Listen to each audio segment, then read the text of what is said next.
Hey everyone, welcome to today's video. We are outside. Finally, it is no longer freezing cold in Charlotte. It's a glorious day here. So we're gonna tackle some projects out in the yard. Late winter to early spring is a really great time to start prepping your garden for spring and taking care of some of the necessary chores. One of the necessary evils is pruning. So today we're going to be going through and pruning back some hydrangeas, some roses, and some clematis that we have. We're going to take you guys along for the ride. Yeah, last weekend we came out here and we cleaned up any last remaining leaves and sticks and things like that. You're always going to have those that sort of linger over the winter that you didn't get in the fall. But pruning is the best feeling because it feels like something fresh is coming. So let's get to it. Okay, so before we head out front and get started, I want us to take a minute to talk about hydrangeas. So if you have Annabelle or paniculata hydrangeas, those need to be cut back by 1/3 in early spring because they bloom on new growth. So if you cut them back by 1/3, it's going to ensure that the new growth is nice and strong. If you go back any further than 1/3, you may get some floppy branches. If you have big leaf hydrangeas or oak leaf hydrangeas, those actually bloom on old wood. By this time of year, they've already set their buds. They're probably already emerging, even if you can't tell. So do not prune on those. If you go out there and start hacking away at it, you're going to cut off all of your buds and you won't have any blooms this year. Now, the other piece of advice is that make sure you fertilize your hydrangeas. We won't be doing that today because we wait until the new growth emerges, but you can fertilize them with something like rose tone is really great for flowering shrubs. The last thing I want to say before we get started is if you don't know what kind of hydrangea you have, don't touch it. Just let it go this year. And once the blooms come out, you can do a little Google research and you can figure out what kind you have, and next year you'll know exactly how to prune. So with that, we're going to head to the front and we're going to show you how to prune. All right, so we're in our front yard next to our incredible hydrangea hedge, and I'm sure we've shown you this before in full bloom, and it just looks so beautiful when it's in full bloom. But in order to get that, we have to first prune. I am standing next to a barricade right now, as you can see, and we have actually barricaded this entire space just for this part of the season because our tulips are just starting to poke up out of the ground, and our neighbor's driveway is right beside us, and our mailman and delivery men, people, they always walk back and forth through this flower bed. So we put a barricade around the flower bed so that we don't get any crunch tulips. We are not ashamed. It is not beautiful, but those tulips are definitely going to be beautiful. So I want to take you in close here and show you how to trim your incredible hydrangea. All right, so what I'm going to do is take the size of the plant, and I'm just going to take 1/3 of this back. You don't want to go too far back because then you're taking too much of the plant and then some of those blooms, and it's just not necessary. So what I'm going to do is basically take the end of this branch here, come down about 1/3. So I think I'm going to come right here and just snip right above this point. So if you get in close here, you can see that this plant already has nodes coming out on it, and that is the fresh growth for the spring. It's going to push all its energy to that, and then from that point, we'll get new branches. So then I'm just going to go around the entire plant and take all of these branches that are right around that point above those nodes. You can see here, it's pretty simple. Some places you'll just have to use your better judgment. Go down a little bit further if it feels like you should. Any kind of weak stems you definitely want to take out. And then once you get down to the middle, like you can see, this one here is broke. So we're just going to go down to the end of that. There's a little tiny node coming there, and take that off. And then any other weak stem, so you can see this stem here is very weak, but it's on a stronger stem. And so we're going to take this one all the way down to this first node. And you really just want to leave the strong stems on the plant. And then I think the other good thing to remember is that you want this plant to be shaped like a ball when you're done. So that way you get some nice growth. If it's shaped like a ball, you get all the new growth to come off of it pretty evenly, and then it feels like it's the right shape once it grows in. Once I go down to the bottom like this, these lower branches, I like to take them a little bit further in too, so that we get that ball shape. This last one here, and I think we're good. All right, now let's do the rest of them.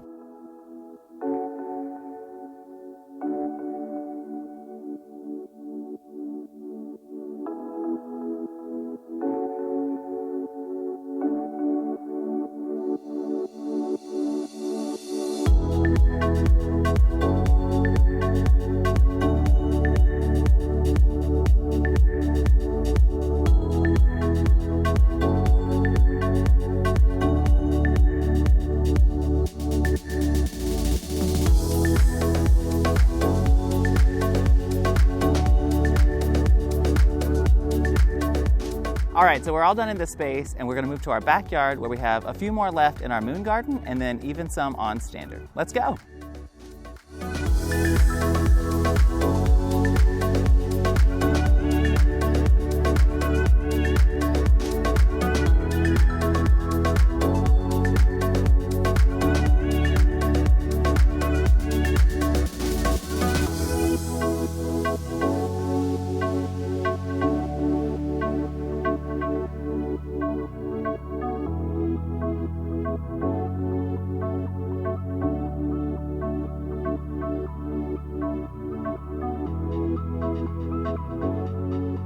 All right, before we get started on this one, I wanted to tell you a little bit about it. So this is a hydrangea on standard or in tree form. As you can see, it comes up off the ground in one single stem or trunk, and it's about 3 feet off the ground, and then it goes into its bushy shape as we know normal hydrangeas. So this is a limelight on standard, and when we're trimming these, we like to cut them back pretty harshly because you can see they get really tall, and because they're so far off the ground, if they are weak, they can tend to flop over almost down to the ground, and it just really ruins the standard shape. So when we're pruning this, it may seem like it's really harsh, but I like to take it down to a large basketball shape or kind of an egg shape. And you'll see the center here as you sort of see where all the tightness happens. So I'm really just going to come from the center, probably out to about here, and trim all the way into a ball. So I'm just going to get started right here. Pretty long. I know it's drastic, but don't be afraid. And then you also want to pull out any of the weak stems on this, because like this one is pretty weak. So I'm going to go down a little bit farther here, down to another node, so that we have some really good, strong branches. So we get a lot of rain here in North Carolina, and I think year before last, this tree flopped, and it was so sad. We came out here and trimmed all of the blooms off the tree when they were sort of in their full bloom, shook them off and put them inside in a vase, and they were beautiful, but we didn't have that beautiful structure in the garden for the rest of the year. So you just want to really prune it and make it strong this time of the year so that you have a strong plant during full season in bloom. All right.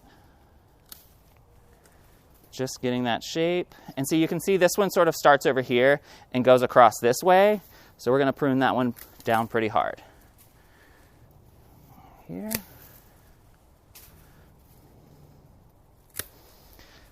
Some of them, once you're done pruning, you can see if they're sticking out too far or they're too long, and you can go back and just prune those later.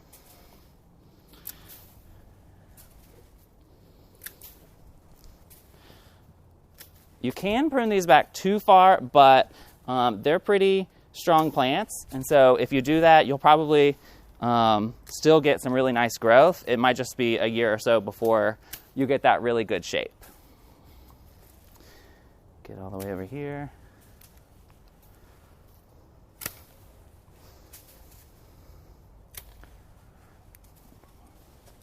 Just right here.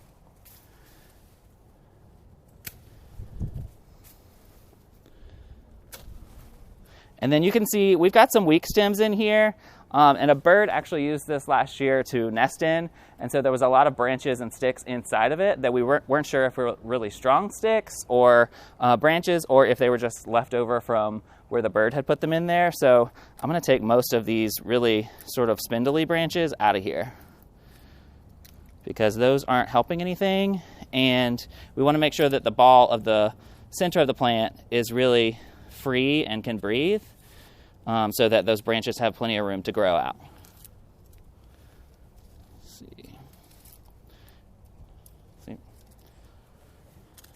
All right, and I think that's it. We've just got one more hydrangea standard. Okay, so this is our last hydrangea to prune. Now, if you've been following us for a while, you know the story on this, but I'll give you the very quick rundown. So this is a hydrangea on standard that Brian's mom trained herself. So we don't exactly know what kind it is. It is some kind of paniculata, very close to a limelight. It may even be a limelight, but she's had it for a while, so it is huge. I'm going to go pretty harsh on this one, just like Brian did the other one, but this one flopped pretty bad for us last year, and you can see there's some string in here where we kind of tied it up so that they wouldn't droop all the way down and we could still get some kind of tree form. So hopefully this year it won't droop as bad. So I'm gonna get to whacking on this one.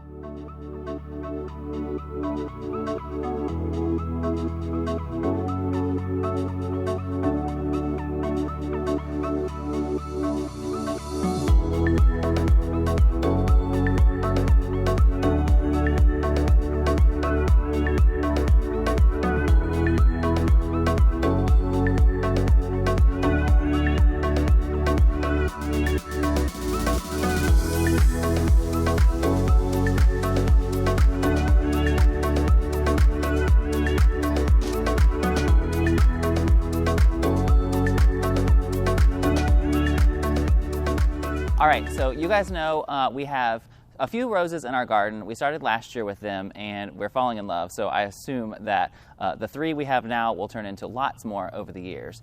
But you definitely want to prune back your roses this time of year, and if you're on the safe side, you probably want to get thicker gloves. I don't have thicker gloves, so I'm just going to be really careful. But this is our David Austin rose. This is Carding Mill. And the first thing we want to do to prune this is cut it back by about 3 to 5 inches from the end. So you can just see we've got some weak stems here, and we did have roses on these, but I'm going to go 3 to 5 inches down, and I'm just going to cut this right here. And then I'm also going to cut any dead rose hips off of here that we have. And then I'm probably going to go 3 to 5 inches down from there too, just so we have really strong stems. And really, I think the main thing here is you want to get back to the strongest canes that you have. So I'm probably actually going to go a little bit farther down on these, just so we have super strong stems, like I said, down to the main canes. But it's really, you also follow the 4 Ds, and davidaustinroses.com probably has a ton of great information on pruning. That's where we got our information. And it says follow the 4 Ds. That's take out anything that's dead, anything that's dying, anything that's damaged, and anything that's diseased. So we have some dying here we're going to take out, and then we're going to go about 3 to 5 inches down from that and just prune. You can see these are sort of leaning and thin, so we're going to take those down pretty far too. Take this guy out, go a little bit farther down here, and then I'm going to go a little farther on this one as well.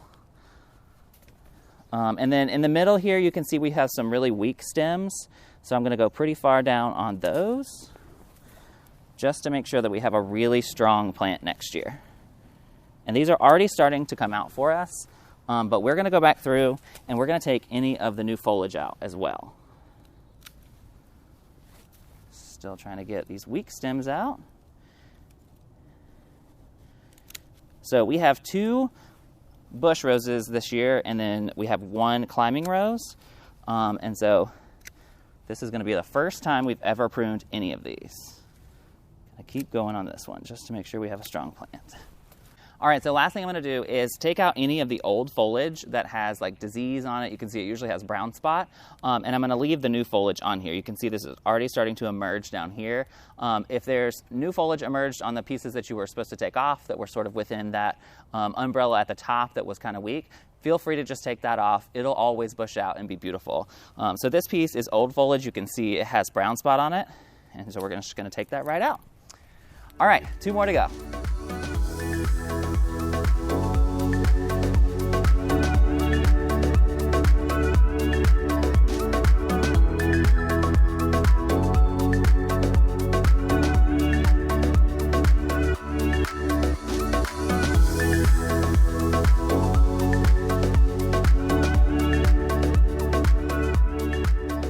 Now that we've got all the roses done, the last thing on our to-do list today is to prune the clematis behind me. If you've never grown clematis before, they come in 3 different types. The types are an indicator of how they bloom. So they'll either bloom on new wood, they could bloom on old wood, or they bloom on both. The kind that bloom on both, which is a type 2, is what we like to buy because it's kind of a guarantee that you're going to get some kind of bloom. Whether it's on the old buds from last year or the new growth from this spring, you're going to get something. They're also a little bit easier to prune, so instead of trying to figure out which branches are the viable ones, you can just go in and cut them back a little bit above the ground and you're good to go. So I'm going to tackle these back here. I'm just simply going to cut right above the first trellis rung and leave about 2 feet above the ground. And then in a couple of weeks, they will start to emerge and we'll get some early spring blooms. So I'm just gonna get to it.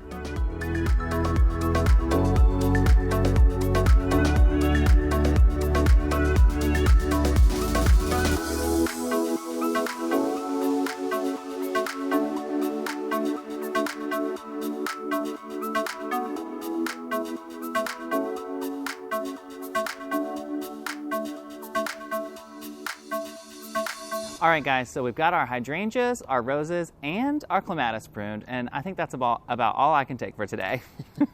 Yeah, you're lucky you didn't get poked by the roses at all. Yeah, and those clematis looked like they were pretty hard to get down since you're so short. You know what? It was a little bit of a feat, but there were a lot of buds that are already opening, and you know, we've been hearing rumblings of maybe spring is gonna break early this year, so fingers crossed, because a lot of stuff is already starting to come out. But I think that is going to do it for this video. Yeah, be sure you like this video and subscribe to our channel so that you can get a notification every time we post a new one on Wednesdays. And until then, we'll see you next time. Bye. My arm. Okay, well, I'm sorry. Get a new arm. Switch arms. Why do we cut them back by a third, Brian? I don't know, why do we cut them back by a third? If you have Annabelle hydrangeas, or you may hear those called, what are those called? I don't know.